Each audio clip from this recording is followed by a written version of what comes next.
Olá e bem-vindo. Hoje vamos falar sobre tudo relacionado ao esportes do ensino médio. E durante o tempo em que eu ficava andando e assistindo aos jogos, alguns pais começaram a me fazer muitas perguntas. E eu fiquei pensando, com quem eu posso conversar que vai trazer o que eu chamo de credibilidade, ou como os jovens dizem, moral para esse assunto? Então eu pensei em procurar um homem que já viu os esportes do ensino médio e tudo dentro do beisebol em nível nacional por mais de 40 anos, falando sobre o nível do ensino médio, falando sobre o nível do ensino médio, não só como treinador de uma escola local.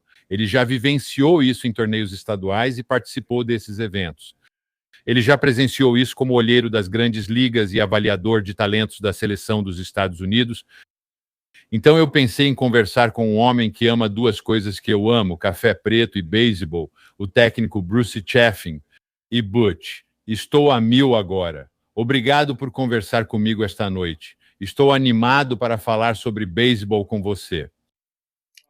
Obrigado por me receber. Você sabe, você é muito respeitado e é uma honra estar aqui, de verdade.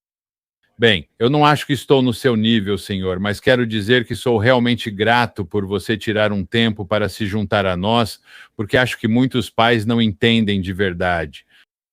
Vamos falar um pouco sobre você como olheiro, como avaliador de talentos, coisas que você já vivenciou em relação ao beisebol do ensino médio, e eu adoraria que você compartilhasse isso com os pais que estão começando a experiência do ensino médio e realmente converse com eles sobre o que eles podem procurar. O que você viu no jogo de todos os ângulos como treinador de ensino médio e membro da Comissão dos Estados Unidos? Quais são algumas das coisas que você vê no beisebol do ensino médio hoje em dia? Qual perspectiva você gostaria que mais pais tivessem sobre a experiência no ensino médio? Sabe, treinador, eu tenho 63 anos e meu pai não me viu jogar uma partida de beisebol até eu estar no segundo ano da faculdade. Ele estava sempre no exterior, ele estava sustentando a família dele. Eu sempre tive as melhores luvas e o melhor equipamento na Little League. E em nenhum momento eu pensei, sabe, coitado de mim, eu estou tão triste, meu pai não está aqui. Minha mãe era enfermeira de emergência e trabalhava das 6 da noite até as 6 da manhã. Então eu ficava sozinho em casa. Minhas irmãs já eram casadas e estavam seguindo suas vidas. Então, quer dizer, eu ficava sozinho em casa e achava que era assim que as coisas deveriam ser. E eu me lembro da minha mãe vindo assistir as primeiras entradas de um jogo de beisebol do colégio, sabe, vestida com o uniforme de enfermeira. E, sabe, ela sempre fazia questão. Eu ia correr atrás do home plate ou ia jogar na primeira base e ela dava um tchauzinho mostrando que estava na hora de ir trabalhar. Era assim mesmo. Eu ia de bicicleta para a Little League. Os pais não iam aos jogos. Não tinha lanche após o jogo. O técnico levava a gente na caçamba de uma caminhonete para tomar milkshake, mas só se vencêssemos. E ninguém dizia que tinha algo errado com isso. E, sabe, estamos falando de 12, 13 crianças andando na caçamba de uma caminhonete para tomar um milkshake. Ninguém parava a gente ou dava multa. Acho que a sociedade mudou muito agora. E eu já disse isso, já falei isso para todos os meus amigos e para qualquer pessoa. Sabe, tudo é inocente e puro até você colocar dinheiro no meio. E agora, quando eu compro um taco de $500 para o meu filho de 10 anos, digamos assim, é melhor ele conseguir rebatidas porque eu paguei $500 por um taco. Eu paguei, sabe, $300 por uma luva. Agora eu, como pai, tenho um investimento nisso. E nenhum pai quer ver seu filho fracassar. Sabe, eu tenho 5 netos. Um deles é menino. O resto são meninas. Tenho mais 2 a caminho, mais 2 meninas. Então, estou prestes a ter 7 netos. 6 deles são meninas. E minha neta mais velha tem 8 anos. E enquanto conversamos, ela está fazendo teste para jogar softball pela primeira vez. E de propósito, marquei isso com você para não precisar ir. E, sabe, eu tentei fazer o máximo que pude pelo beisebol, porque sinto que devo isso ao beisebol. E eu acho que na sociedade de hoje os pais não querem ver seus filhos falharem.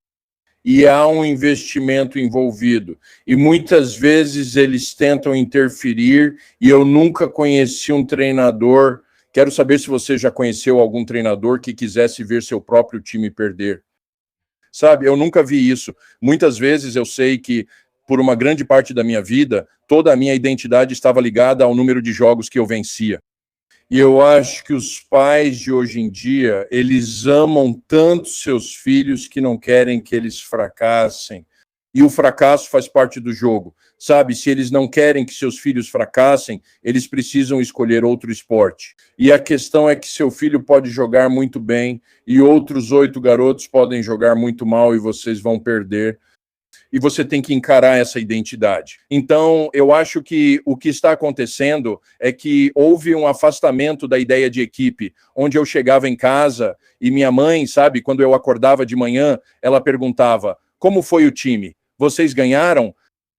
Lá pela 7ª pergunta, ela dizia: você conseguiu alguma rebatida? Sabe? Então, eu acho que agora, se eu consigo 4 rebatidas em 4, mas o time perde, tudo bem. Tudo bem, e eu acho que muitas vezes os pais começam a julgar seus filhos em comparação com outras crianças. E então eles entram no circuito do beisebol itinerante, onde vão conhecer outros jogadores de diferentes partes do país. Eles percebem que há muitos jogadores de beisebol realmente bons por aí. E você já viu isso? Eu já vi isso. Todo mundo que já treinou, que esteve lá fora e prestou atenção, já viu isso. E eu acho que é a sociedade. Sabe, as crianças são exatamente iguais. Elas dizem as mesmas coisas que nós dizíamos, elas jogam para valer. Eles têm equipamentos melhores. Sei que com esses tacos, treinador, teria tido média de 220. Mas o equipamento é melhor. Eles têm, os campos são impecáveis, eles são bem cuidados. E eu me lembro de correr para jogar na Pony League e me agachar como receptor, ficando tipo uns 15 centímetros abaixo do nível do mar, atrás do home plate, porque já tinham jogado umas 15 partidas ali. E é a sociedade, é uma questão social. E eu vejo isso, eu ouço isso e vejo como as crianças reagem a isso. E, sabe, a sociedade mudou e mudou quando introduziram o dinheiro na equação. Sabe, o técnico Butch e eu temos 63 anos, parece que nós dois éramos receptores quando éramos mais jovens. E para aqueles de nós que estão na melhor idade, vamos lembrar de um comercial com E.F. Hutton. Quando E.F. Hutton fala, todo mundo escuta. O técnico Butch tem esse efeito, seja em uma convenção da ABCA ou em aulas de treinamento do Georgia Gwinnett. Quando o técnico Butch fala, as pessoas escutam porque ele está passando o bastão do esporte para treinadores mais jovens, para atletas mais jovens. Então, como pais, quando vocês me fazem essas perguntas, em vez de ouvirem de mim, quero que ouçam de alguém como o técnico Butch. Sobre isso, Butch, adoraria que você comentasse. Todos se preocupam com o desenvolvimento e falam sobre quem é responsável por ele. Sabe, esse time, esse técnico do colégio ou de viagem, na nossa época, desenvolvimento era só repetição. Você ia para o campo, ia para uma parede, encontrava alguém para te jogar uma bola, fazer um treino de rebatidas ou algo assim. Você podia estar na rua com uma bola de wiffle, uma bola pink ou qualquer coisa desse tipo.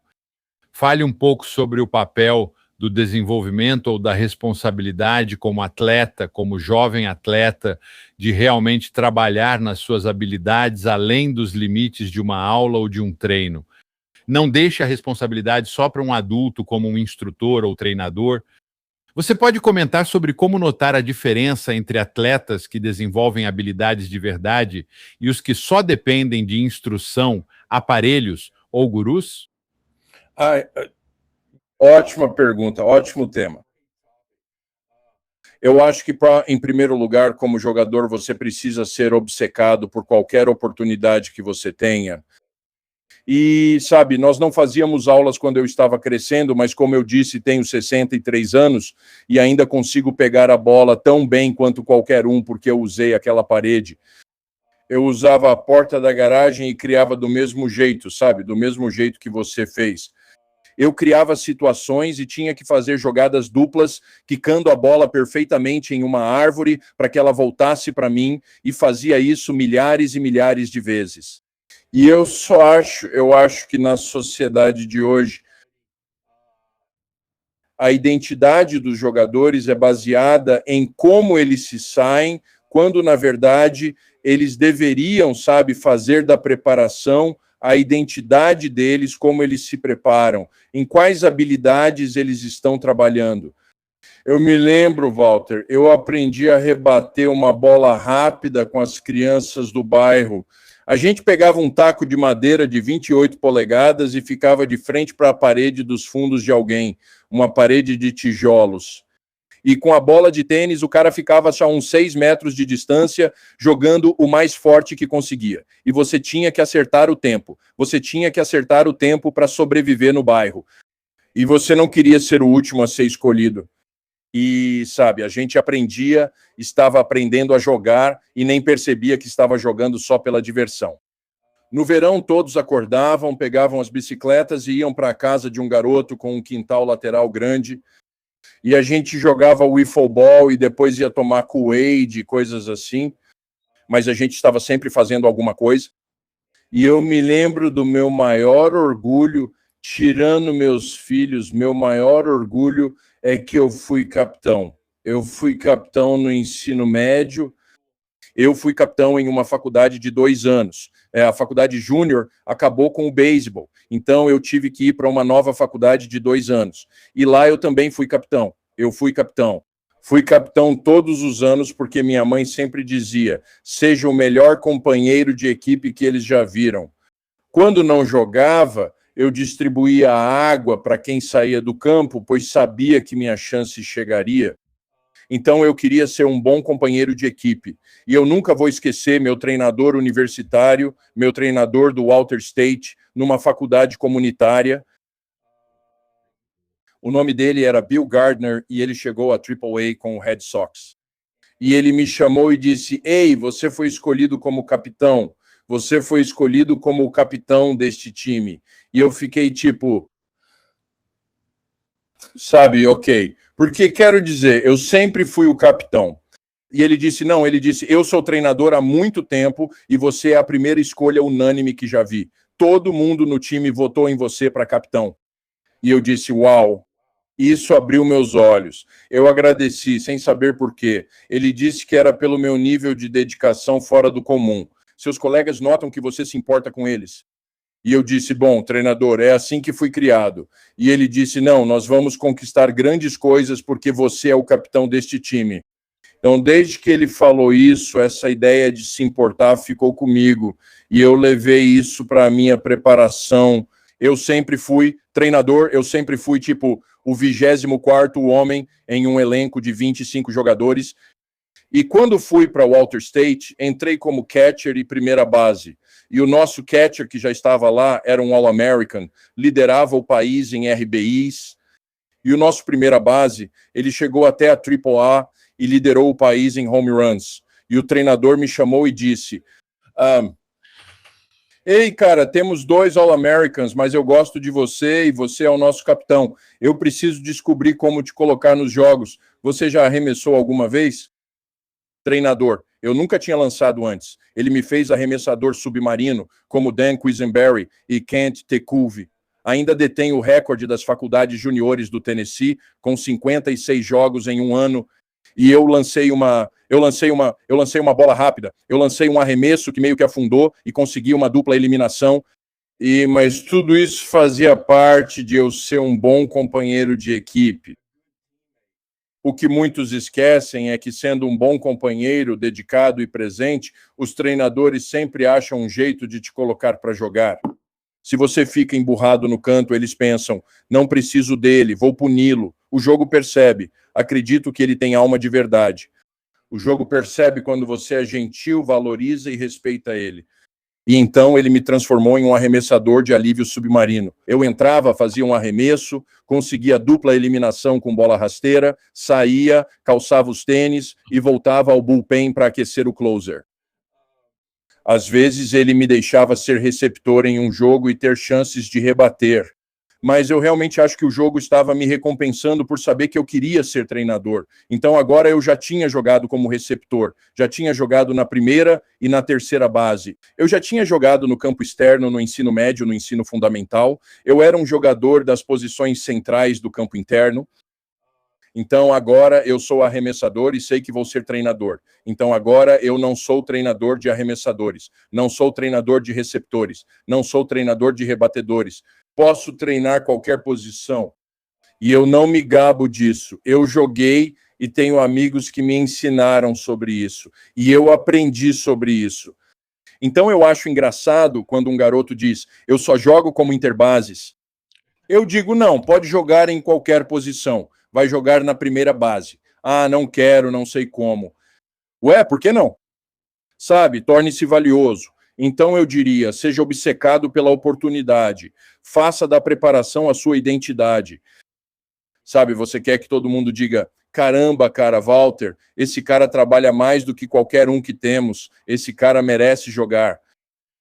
E como pai, meu conselho seria, se seu filho está se esforçando, ele vai ter a oportunidade dele. Apenas sente-se e deixe que as outras pessoas venham até você e digam que filho incrível você tem.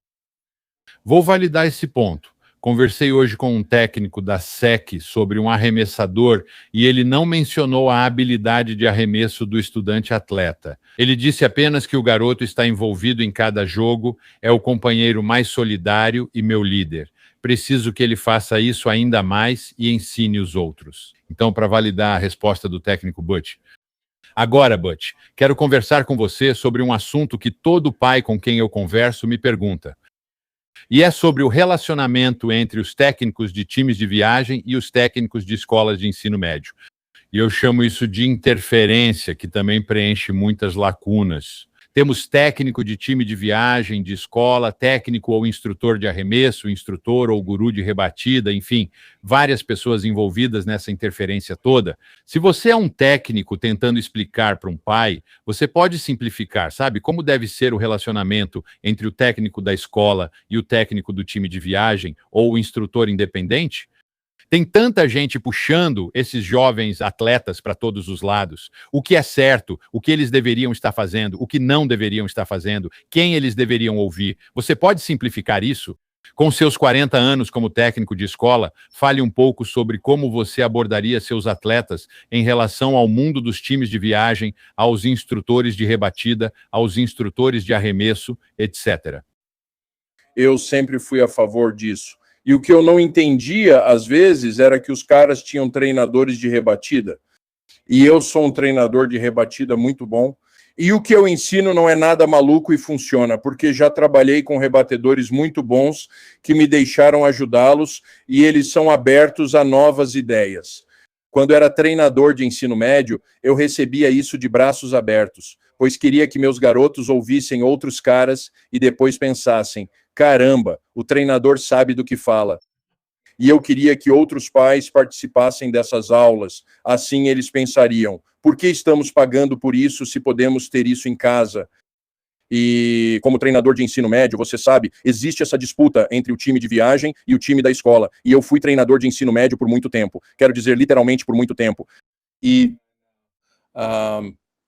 treinei meu primeiro time no ensino médio, quando eles estavam no Exército Confederado ou algo parecido. Foi por todo esse tempo que eu fui treinador de ensino médio. Mas eu sempre dizia, ei, peça para o seu treinador de viagem me ligar, e eles sempre ligavam e perguntavam, o que você quer que a gente trabalhe? E eu dizia, bem, é isso que ele está fazendo de errado. Se você puder ajudá-lo a mudar isso, sabe, cara, eu realmente agradeceria. E eu sei, treinador, quando eu faço as coisas dos Estados Unidos e recebemos aqueles jogadores de posição, seja lá com quem eu esteja trabalhando, eu sempre procuro o treinador do colégio deles e digo, ok, me fale sobre ele. Me diga o que ele faz bem. Me diga se há algo em que podemos trabalhar, sabe, nessas 3 semanas que estaremos juntos. Tem algo em que eu possa te ajudar? E eu sempre pensei, mas eu sou ingênuo. Eu sempre pensei que, sabe, treinadores são treinadores. E eu nunca vi isso como uma competição para mostrar quem sabe mais ou uma guerra entre si. Sabe, em 2010, eu era o treinador de arremessadores chamado de última hora, e eu ficava impressionado, os caras faziam sessões de bullpen. Eu perguntava, consegue fazer essa bola rápida afundar? Eles respondiam, do que está falando? Descobri que, como jogador dos Estados Unidos, muitos treinadores têm medo de interferir para não atrapalhar. Então, sabe, nós tínhamos Dylan Maples, que era da Carolina do Norte, e arremessava a 1.000 por hora. E eu perguntei, que arremessos você tem? E ele disse, eu tenho uma bola rápida. Perguntei, o que mais você tem? Ele disse, treinador, na Carolina do Norte, deixa os caras para trás arremessando a 96 milhas por hora. E eu fiquei pensando, não sei se Taipei chinês vai ver dessa forma ou se Cuba vai ver dessa forma. Então é isso aí. E seu filho Tyler, uma das minhas pessoas favoritas, é isso que esses caras podem fazer. Dylan Maples, eu mostro para ele uma empunhadura básica para a mudança de velocidade. 20 minutos depois, ele lança o melhor arremesso de mudança de velocidade que já vi. A percepção para o jogo, a aptidão para o jogo. Se você começa isso com jogadores jovens de 8, 9, 10 anos e começa a ensinar beisebol para eles, bem, o nível de habilidade deles vai avançar, mas eles sempre vão ter esse conhecimento. E quando vejo crianças assistindo beisebol ou colecionando figurinhas de beisebol ou falando sobre beisebol e elas são muito jovens, elas têm uma vantagem. Não tenho dúvida de que eles têm uma vantagem. Jogadores inteligentes são mais fáceis de ensinar. O nível de habilidade deles aumenta mais rápido quando são inteligentes. E eu sempre quero isso. Eu sempre quero isso, sabe? Aquele cara que corre atrás, que quer aprender, que é inteligente. Eu tenho feito esse circuito de travel ball. Foi o Adam Mosley, da Hoover High School, que me colocou nesse circuito de travel ball e disse, ei, vem me ajudar com isso. E eu falei, de jeito nenhum, já ouvi histórias de terror. E nós temos feito isso nos últimos 2 anos. E tivemos crianças incríveis, pais incríveis. E sabe, eu sou mais velho, não estamos focando em rankings. Mas uma noite estávamos vendo os rankings, acho que no 3º torneio. Ele abriu o site e vimos os rankings. Eu fiquei tipo, meu Deus, essas crianças são muito boas. Sabe, a gente só achava que eles eram bons garotos que sabiam jogar e a gente não fazia ideia de que tínhamos Dylan Seward, que é o melhor shortstop do ensino médio do país. Ele vai ser o primeiro shortstop escolhido no draft do ano que vem. E tínhamos Graham Houston, que está entre os 5 melhores shortstops. Um jogava de shortstop, outro de segunda base, depois trocávamos. Em nenhum momento a mãe ou o pai do Dylan Seward disse que queria que o filho jogasse de shortstop o tempo todo. Ele estava lá jogando na segunda base como um campeão porque sabia que no próximo jogo ia jogar de shortstop. Ele estava aperfeiçoando o próprio jogo, tendo suas oportunidades de rebater. E eu só acho que o pessoal do Travel Ball devia dizer, vamos fazer isso. Vamos encontrar um lugar e reunir todos os técnicos do Travel Ball e todos os técnicos de ensino médio e fazer uma grande convenção. E, com sorte, fumar o cachimbo da paz, ou seja lá o que for, e todo mundo apertar as mãos, dar um abraço de irmão e sair de lá fazendo isso pelo bem do jogo. Você falou dos Estados Unidos beisebol, mas na verdade é um avaliador de talentos há muitos anos. Tento fazer os pais entenderem isso. Existe uma diferença realmente muito sutil entre atletas muito talentosos que jogam e contribuem e outros também muito talentosos, mas que não conseguem entrar em campo ou, quando conseguem, não executam.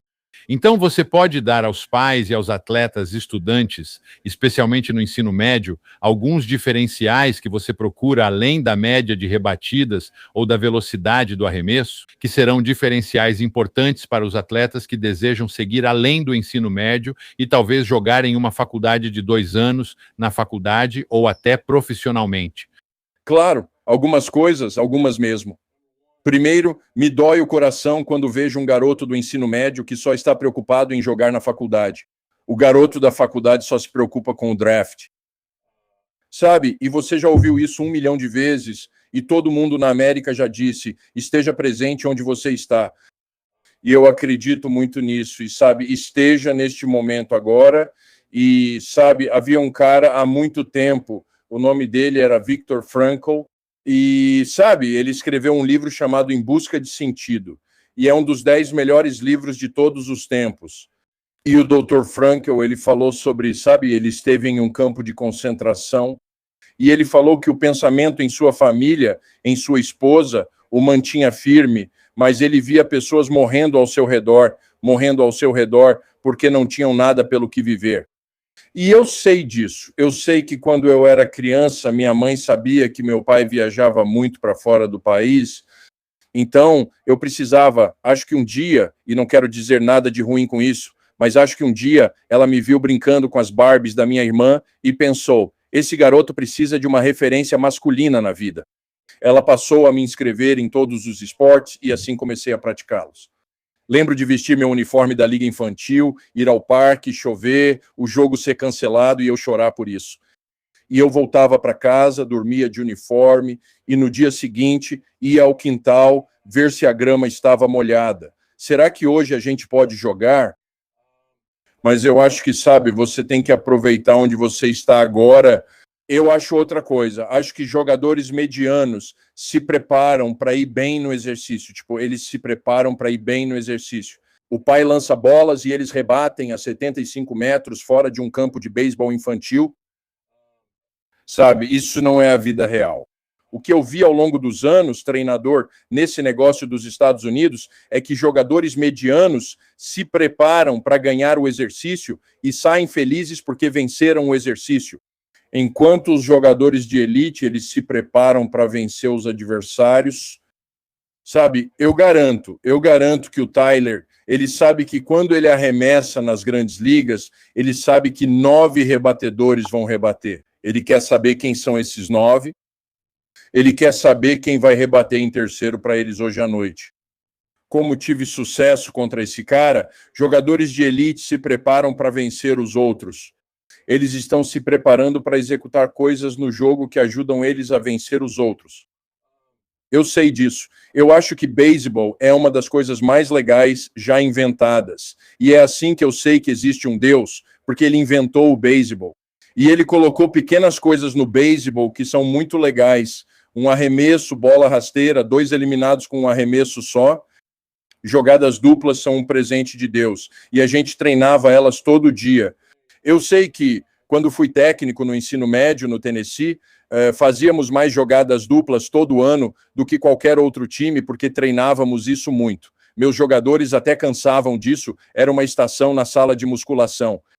Trabalho de pés do segunda base e do shortstop. Era uma verdadeira estação na nossa sala de musculação. Um jogador perguntou, técnico, por que treinamos jogadas duplas todo dia? Vamos para dentro, tem quase 8 centímetros de neve, mas ainda vamos treinar jogadas duplas. Eu disse, com certeza, um arremesso, 2 eliminados. Tá brincando? Então, eu acho que jogadores de elite treinam seus pontos fracos. Quantas vezes você já pegou o Tyler no quintal ou no parque e ele errou uma curva e depois arremessou mais 45 curvas seguidas porque não queria sair até sentir que a curva saiu certa?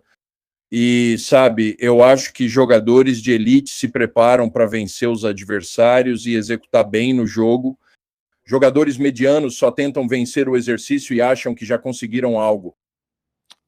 Esse é um conselho realmente incrível e eu posso te dizer, se você é pai ou mãe e está ouvindo aqui, isso é o que eu considero o básico do beisebol para os jovens atletas até o ensino médio. E um dos pontos mais importantes que eu quero que você discuta, Butch, e eu sempre compartilho essa história com os pais. E eu realmente não achei que a gente fosse seguir por esse caminho, mas o que você acabou de falar, eu acho que é muito relevante aqui. Minha pergunta é sobre a decepção de atletas que tentam entrar no time principal da escola, especialmente no 2º ou 3º ano, mas não viram titulares, não conseguem entrar no time principal ou não conseguem vaga no time da faculdade, acabam sendo cortados, convidam-nos a sair e entrar no portal de transferências. Sabe, você é profissional, não entrou para o time. Agora, nós dois sabemos da história e já falamos com você sobre Tyler. Sabe, eu trabalharia com Tyler para sempre, para fazê-lo entender que a decepção deve alimentar sua motivação. Isso deveria alimentar as chamas da competitividade, porque isso deve ser encarado como o que precisamos fazer melhor. E no ano de 2010, quando ele não entrou para o time dos Estados Unidos, sub-18, ele voltou para casa e basicamente disse: eu sei no que preciso trabalhar. Eu preciso fazer essas 3 coisas melhor. Não tinha nada a ver com o draft, nada a ver com Vanderbilt, nada a ver com quando saí de lá. O técnico Butch me disse que eu precisava fazer isso, isso e isso, e eu preciso fazer essas coisas melhor.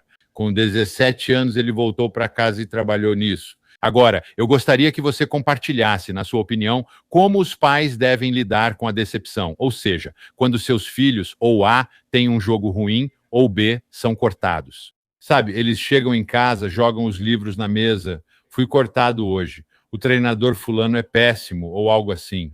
Fale um pouco sobre essa perspectiva e por que isso deve motivar o atleta competitivo e não fechar portas nem limitar oportunidades. E eu acho que sou a pessoa certa para responder essa pergunta. Fui cortado no primeiro ano do ensino médio e você fala com alguém que tinha ingressos de temporada dos Dodgers e Angels. Eu vivia isso. Quero dizer, eu realmente vivi isso. E eu voltei para casa no meu primeiro ano do ensino médio e fui cortado. E eu falei para minha mãe, cheguei em casa e não estava feliz. E minha mãe perguntou, o que aconteceu? E eu disse, fui cortado. E ela disse, você não é muito bom. E eu falei, o quê? E ela disse, o que você vai fazer para melhorar? Porque você vai poder tentar de novo no ano que vem. Eu não sabia disso. Achava que ao ser cortado era para sempre. No caminho para casa pensei, talvez me deixem trabalhar no campo. Talvez eu possa crescer e ser um zelador do campo ou algo assim. Mas ela disse, sério, o que você vai fazer? Ela perguntou, o que você vai fazer para melhorar? E nós não tínhamos aulas, treinadores ou ajuda de fora. Nossos treinadores de base eram caras que trabalhavam no departamento de energia, saíam do trabalho e iam para o campo de beisebol, podiam arremessar a bola no treino de rebatidas, mas na verdade não nos ajudavam muito. E minha mãe me colocou em um avião quando eu tinha 14 anos nas férias de Natal. Ela me colocou sozinho em um avião e eu voei para Winter Haven, Flórida. E eu fui para o acampamento dos Doyle Brothers. Eu fui para lá. Eu estava no primeiro acampamento que eles fizeram, eram 35 caras em Winter Haven. E eu entro na gaiola e dou uma rebatida e Danny Doyle fala, não abaixe as mãos, você está abaixando as mãos, não faça isso. E eu fiquei lembro de sair pensando, ninguém nunca me disse isso antes. E aí comecei a mandar bolas fortes por toda a gaiola. E eu pensei, você só pode estar brincando comigo. E eu lembro que no teste eu levantei a bola e, para ser sincero com você, eu também não teria me escolhido. Mas eu saí daquele acampamento com os olhos abertos, enxergando um mundo totalmente novo, e a partir daquele momento fui para todos os acampamentos, adorei acampamentos, especialmente os de pernoite. Minha mãe fazia minhas malas em 1º de junho e eu só voltava em 4 de julho. Fui de acampamento em acampamento e me tornei um jogador melhor, mas nunca fui um grande jogador. E eu nunca consigo imaginar como teria sido se eu não tivesse melhorado. Mas eu só acho que a decepção é da criança. Você sofre pelo seu filho e sabe, o Tyler já passou por muita coisa, teve que ir para o Japão. Você não queria que ele fosse para o Japão, não, mas ele teve que ir para o Japão e você teve que deixá-lo ir. E você sofre por ele, mas a decepção é dele. Os pais sofrem pelos filhos, mas a decepção é da criança. E é aí que está o problema nesses pais de hoje, nessa sociedade atual. A decepção pode te impulsionar. Você tem que permitir isso. Você não pode ficar protegendo e dizer que está tudo bem. E como eu disse, minha mãe e meu pai, cara, eles eram pessoas duronas e eu só conhecia o jeito duro. E, sabe, meu pai faleceu e a gente estava sentado conversando. E foi aí que descobri que minha mãe e meu pai eram meio que ricos. Eu nunca soube disso. Eles nunca demonstraram, mas a gente nunca passou necessidade de nada. E, sabe, eles ficaram decepcionados. Mas naquela época era você está brincando? Eu me preocupo mais com suas notas. Sabe, se você acerta uma rebatida, quem liga se você acerta uma rebatida? Isso é só um jogo. Mas suas notas, você tem que ir bem na escola. E sabe, era uma daquelas coisas. Meus pais poderiam ter pago a faculdade, mas eles me disseram: faculdade, se você quer ir para a faculdade, essa é sua responsabilidade. É melhor você descobrir como conseguir bolsas acadêmicas, esportivas, e é melhor pagar o máximo que puder. E isso nunca me ocorreu. E eu disse a mesma coisa para meus filhos. Eu tenho 3 filhas e todas já são mulheres adultas agora, e elas são pessoas incrivelmente fortes. E são mulheres independentes, todas são casadas, todas têm filhos e são ótimas mães. E sabe, minha esposa brincava com elas quando elas ainda eram pequenas. Elas jogavam damas ou banco imobiliário e minha esposa nunca as deixava vencer. E elas ficavam muito bravas. Mas isso provavelmente ajudou elas mais do que qualquer outra coisa, sabe? Você tem que aprender a superar as decepções e não apenas ficar parado pensando nisso, sabe? Remoendo. Sabe, eu tenho mais 2 perguntas. E eu sei que você é um homem muito ocupado, mas eu estaria sendo negligente se não fizesse essas 2 perguntas finais. Porque eu acho que, sabe, de novo, ouvir de você com a perspectiva que você oferece é valioso para os pais e para os jovens atletas. Eu gostaria que você explicasse para os pais, sabe, com todos esses rankings, camps, torneios e showcases, como você faz os pais entenderem se há valor nessa oportunidade do ponto de vista da exposição? E quando você deve perceber que isso pode expor negativamente um atleta, em vez de proporcionar visibilidade para ele? Você pode explicar isso para um pai que esteja pensando: devo ou não devo? Provavelmente, se eu abrir o jogo... No ano passado, conversei com 132 treinadores universitários e treinadores da primeira divisão da NCAA. E, sabe, eles me ligam e dizem: ei, você tem... Vou usar ele como exemplo. Você tem Dylan Seward no seu time. E eu digo: sim, ele é um garoto incrível. Um garoto incrível. As habilidades dele são fora de série, mas ele é um garoto incrível. E eu acho que se eu mostrar os bastidores, eu não sei. Eu não conheço nenhum técnico da ACC ou da SEC que vá para um evento onde há 2 campos em formato de trevo e simplesmente fique parado esperando ver alguém. Eles vão lá procurando alguém específico. Eles vão lá para observar alguém. E dito isso, eu sei que eles já encontraram caras que não estavam procurando, mas porque estavam observando o Walter Beach, acabaram encontrando Tyler Beach, sabe? Então, acho que você tem que encontrar maneiras. Sempre falo para os meninos do nosso time de torneios, é preciso se destacar de formas que não dependem só de habilidade. Ser inteligente é uma habilidade, sabe? Seu cérebro é como um músculo e pode ser exercitado.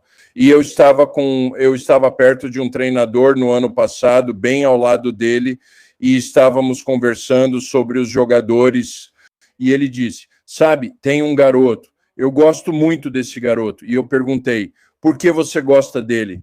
Ele disse que ao jogar na segunda base, o receptor lançou um terceiro strike não segurado para a primeira, ele correu até a linha de falta e ninguém avançou porque ele estava lá.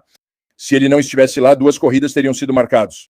Esse é o tipo de coisa que faz você ser notado. Agora, você vai conseguir $100 mil em NIL e uma bolsa integral? Provavelmente não, mas você precisa fazer coisas assim para ser notado. E eu acho que, como eu disse antes, Deus abençoe esses pais. Muitos deles estão passando por isso pela primeira vez e simplesmente não sabem. E eles acham que tudo está ligado ao desempenho. E em 21 estávamos em meio à Covid e o campeonato mundial, o Mundial Sub-18, deveria ser em Sarasota e todo mundo cancelou por causa da Covid. Mas o Canadá disse que viria e jogaria uma série de 7 jogos. E nós tínhamos Elijah Green e Elijah Green. Eu acho que nas seletivas ele ficou 0 em 16 com 12 strikeouts. E a gente estava sentado na reunião, e essas reuniões podem ficar bem intensas, e eu fiquei tipo... Alguém comentou algo como: vamos cortar Elijah Green. Eu disse: opa! Eu disse: se vocês vão cortar um dos melhores jogadores do planeta, que tem 17 anos, e eles falaram: ele não fez nada essa semana. E eu falei: olha o conjunto da obra dele. Veja o conjunto da obra dele. Se você avaliar só por uma semana, vai querer cortá-lo. Mas se fizer isso, vai se arrepender. Aí eles jogaram uma série de 7 jogos e eu sei, tipo, ele sabe rebater. Elijah Green sabe rebater. Além disso, parece que há 4 jardineiros quando ele está no campo central. Então eles jogaram contra o Canadá. E eu acho que ele conseguiu algo como 16 rebatidas em 21 contra o Canadá. Foi inacreditável. Não digo que sou um grande olheiro, mas era visível. Dava para ver na preparação dele que aquilo não o incomodava. Perguntei a ele sobre os muitos strikeouts e ele disse que estava trabalhando em algumas coisas. Eu perguntei, bom, no que você está trabalhando? E ele falou sobre isso, e eu pensei, caramba, esse cara está aprimorando o jogo dele, sabe? E isso me marcou em 2010. Nick Del Monaco fez parte do time de 2010 e estávamos tendo dificuldades, especialmente para rebater nos testes. E ele disse, treinador, relaxa. E eu falei, cara, a gente não vai conseguir uma rebatida no Campeonato Mundial. Ele disse, treinador, estamos enfrentando os melhores arremessadores de 17 anos do mundo. E eu pensei, meu Deus, ele está certo. Então, conseguir uma rebatida em 4 contra um Tyler Bede nas seletivas era inacreditável.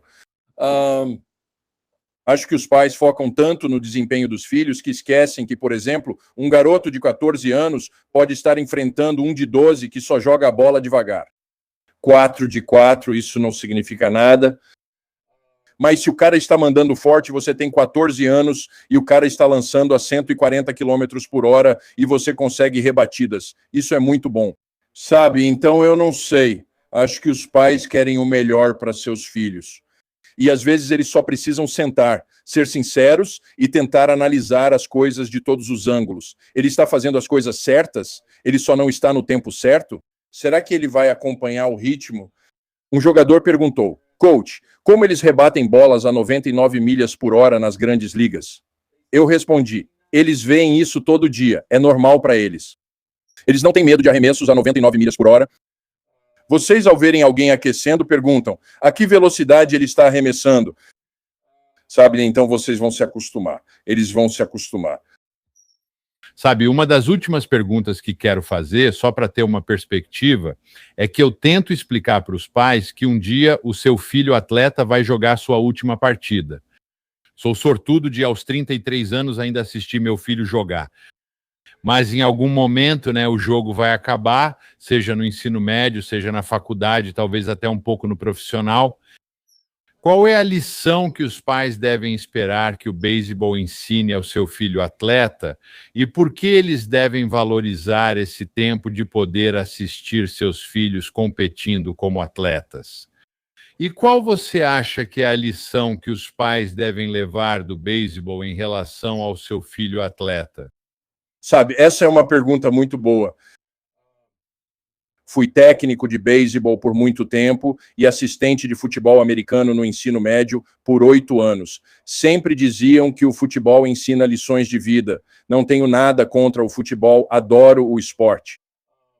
Mas no futebol americano você joga na sexta-feira à noite e depois tem que esperar até a próxima sexta-feira à noite. Então você fica pensando naquilo. No beisebol, cara, você pode perder feio hoje, mas tem que jogar de novo amanhã. Então você precisa se recuperar para, sabe, ter uma chance amanhã. E depois disso pode ter outro jogo ainda. Você pode entrar numa sequência de 3 derrotas onde ninguém quer treinar ou aparecer. E aí você começa a vencer, embala uma sequência, pega ritmo e sente a confiança, mas tem que aparecer todo dia. E eu acho que o beisebol é ótimo porque crianças maduras se tornam jogadores maduros. E jogadores maduros tomam grandes decisões.